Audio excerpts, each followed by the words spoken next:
بسم الله الرحمن الرحيم. الحمد لله رب العالمين، والصلاة والسلام على أشرف الأنبياء والمرسلين نبينا محمد وعلى آله وصحبه أجمعين. هذا مصحف وجد في المسجد قد أكلته الأرضة، أتت عليه من هذا الجانب،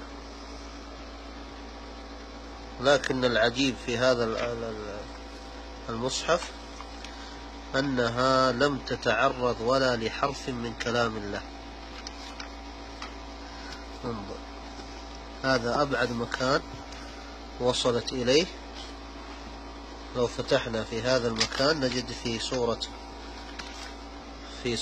الجزء السابع من سورة الأنعام كلمة العليم.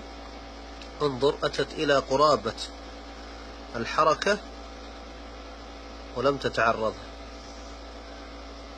فهذا حفظ كلام الله سبحانه وتعالى في ورقة.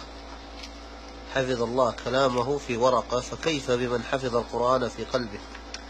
نسأل الله أن لا يحرمنا فضل هذا القرآن، واجعلنا ممن يتلوه آناء الليل وأطراف النهار على الوجه الذي يرضيه عنا، إنه ولي ذلك والقادر عليه.